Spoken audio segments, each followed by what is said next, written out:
Welcome to the Week in Review. It's March 9th, 2023. I'm David Allen. And I'm Guy Kosov. Nice to be here. Thank you for having me, David. It's good to have you, Guy. I just want to reiterate just from the top that we are recording this week's video one day early, so on Thursday, March 9th. It's because of some scheduling issues. And so one of the impacts of that early recording is that we're not going to be able to cover the February employment situation report, which is going to be coming out tomorrow on Friday. We are going to make some analysis of that available on our company blog, however. So if you're interested in that, you can go to pamgmt.com/blog, and that blog post will be available there. We'll also include a link in the video description on YouTube, as well as the recent research section in our email notifications. So if you're interested in what our thoughts are on tomorrow morning's employment situation report, that's where you can find it. Guy, it's great to have you here. It's great to get an opportunity to talk about markets and economics with you. I think a big change in terms of the macroeconomic outlook here in the U.S., particularly for the labor market and what we've seen this week.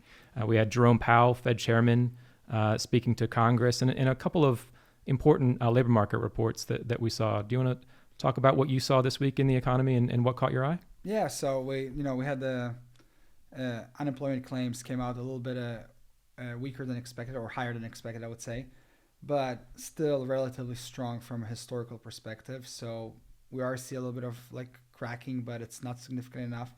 And also the job openings data came down a little bit from the previous months, but a little bit higher than what was expected by economists overall. So we definitely see signs. We definitely hear about it in the tech sector, but I think it still did not hit the level that we want to see in order to bring inflation as fast as we all want. It will gradually go there, but I think it's just not at the pace that we would like it to be. Right. So, I mean, that decline in job openings, the increase in layoffs that we're seeing from the JOLTS data, that suggests that some of the tightness in the labor market may be easing. And then that increase in initial jobless claims suggests that, again, the same thing, that we're seeing, more and more slack in the labor market. And that's a good sign in general for the economy. And for the Fed, that's what they're hoping to see, because that slack means we might get a bit slower wage growth. Right. And I think an important point here is that we don't see significant pressure on employment data like we saw in previous recessions. And that's why it's very hard to argue that we're going to fall into a deep recession when the labor market is so strong. We're at 3.4% unemployment rate. That's historically one of the lowest points we've ever been. And we have so many structural issues within the labor market. We don't have enough labor supply overall. So I think that's an encouraging element in terms of how strong the economy is, but it also something that you wish will get a little bit weaker, because you want the Fed to get to a point where they're able to go back to normal rate environment, and it's just going to take a little bit of time. That's my opinion. Yeah. So we have that data that came out this week that was maybe showing some more signs of slack.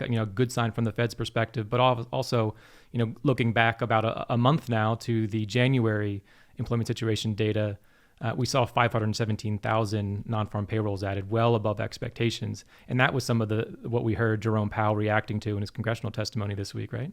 Yeah. So and he was I would say we're at the point where the Fed probably talks a little bit too much.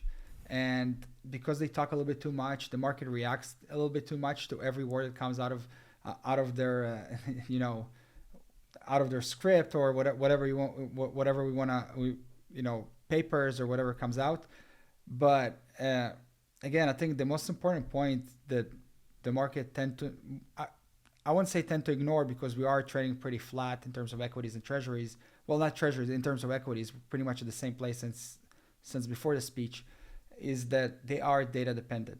They staying data dependent, and right now the data is a little hotter than expected. So there is a potential that they're going to raise rates a little bit more than expected, but it's also important to recognize that the heavy lifting was already done. So if they're going to raise by another 25 basis points or another 50 basis points, that's very insignificant relative to the fact that we went from 0 to 400 within 6 months. Right. So I think that's the main point. They are staying data dependent. 1 month is not an indicator. 1 month can be very noisy, but a trend is something that is worth considering, and the trend definitely shows slowdown in inflation. Right, and I definitely agree with what you're saying about the the parsing of every Fed statement and what the market implies from that, and some of the volatility that can come out around these, not just at the meetings but intra-meeting, between the meetings, the people who are making their public comments that are on the FOMC, those also can drive markets, and it can become a bit. It seems like a silly season in between meetings when people are speaking and markets are reacting quite so strongly. We again did see that in terms of expectations for where the Fed funds rate is going to be over the rest of this year, and that came out after Jerome Powell spoke. We're expecting to see now markets are implying a 5.6% terminal rate on the Fed funds rate reach sometime this summer. And then really not even a full cut in the Fed funds rate is priced in until January of 2024. So that's a big change from where we were just a few months ago in terms of where markets are expecting the Fed funds rate to peak and then how quickly they expect it to reverse. I think the market, just like the Fed, is the market still does not have a full idea of how the economy is doing, or how fast inflation is coming down, or how this rate hike is going to impact the labor market. And the market is reacting with very volatile and sharp movements up and down. We saw that in the 10-year treasury rate.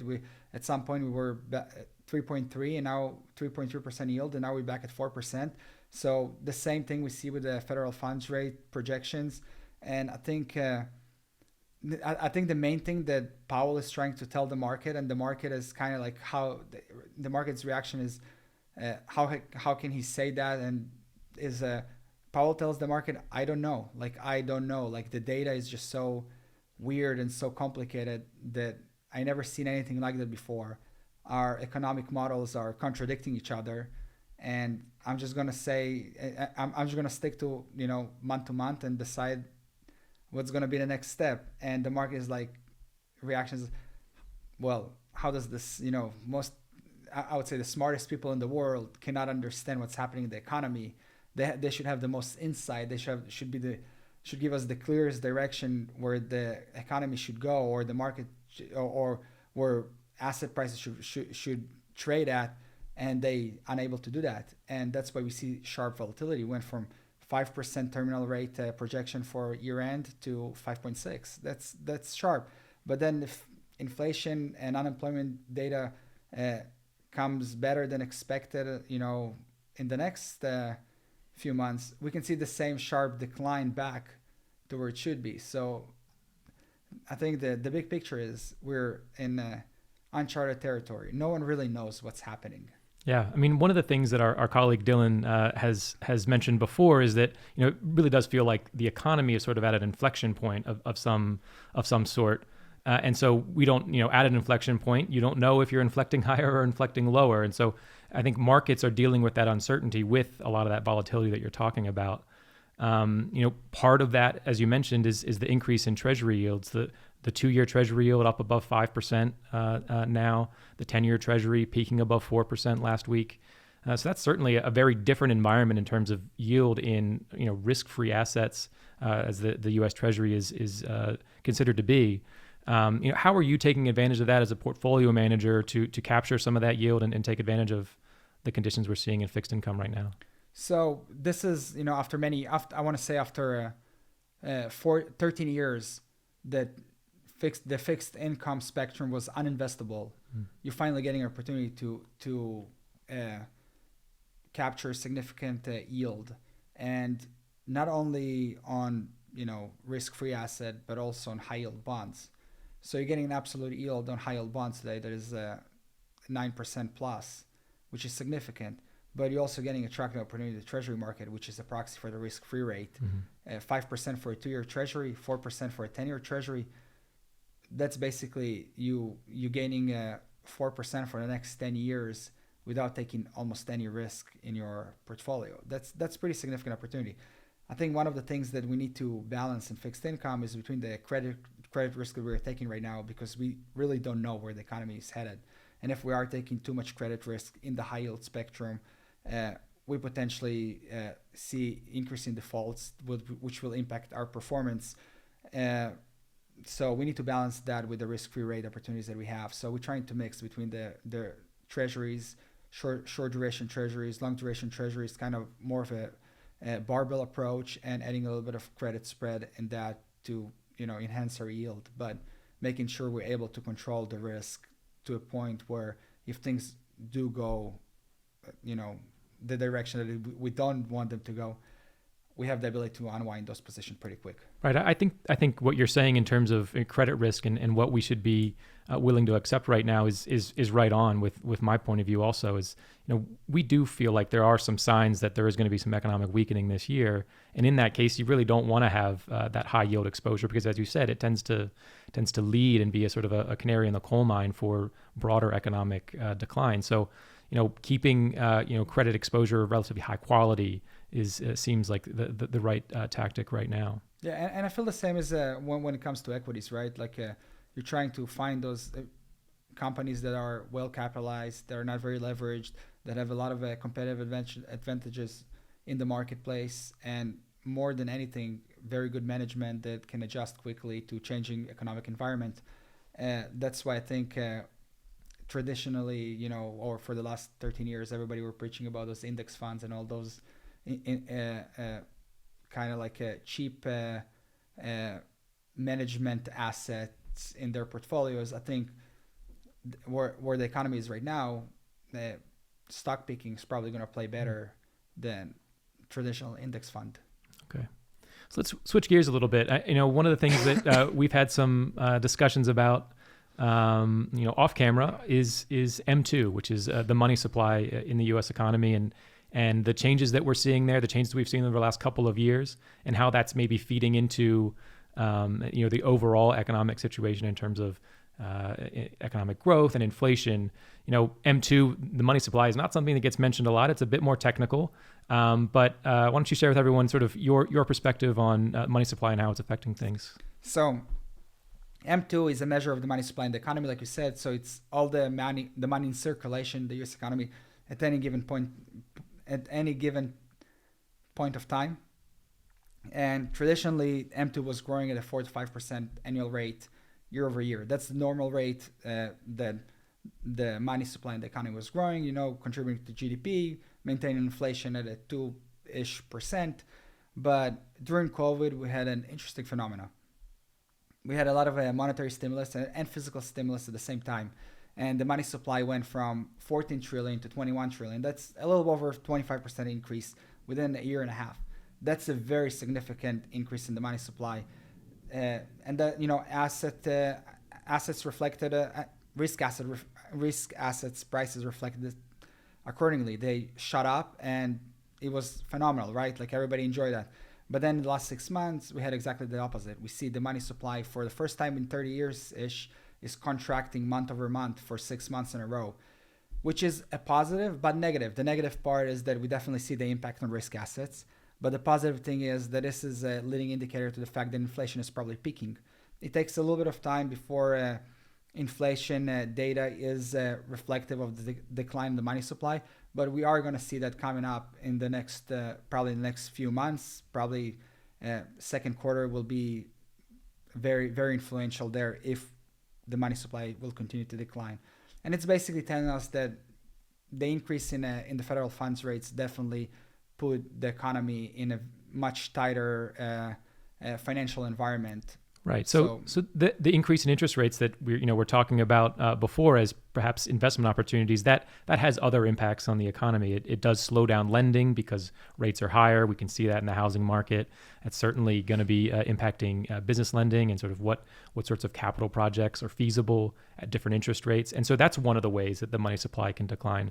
But also the Fed is sort of undergoing their quantitative tightening program where they're shrinking the size of their balance sheet. That's certainly having an effect also.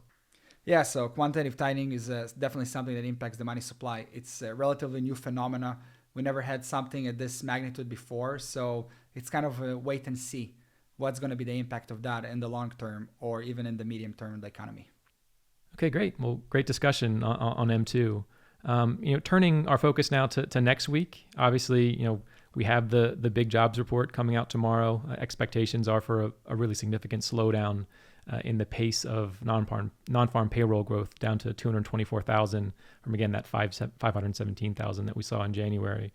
But remember, we did see expectations for the January report right around the level they are for this February report. So, depending on where the actual data comes in, we could see a pretty significant market reaction tomorrow when that comes out. In addition to that, I think you mentioned it earlier, we have that CPI data out next week also. And so those are the two big reports that are remaining heading into the Fed's meeting on March 21st and 22nd. That's the next time we'll be hearing from them. So that's all sort of on my radar for next week. From the portfolio management side, what are you guys going to be focusing on? Yeah, so that's definitely the two main reports that we're going to be focusing on. And the market is going to react. The question is which direction. But I think it's important for all of us to know and our clients to know that 1 month, 2 months can be pretty noisy.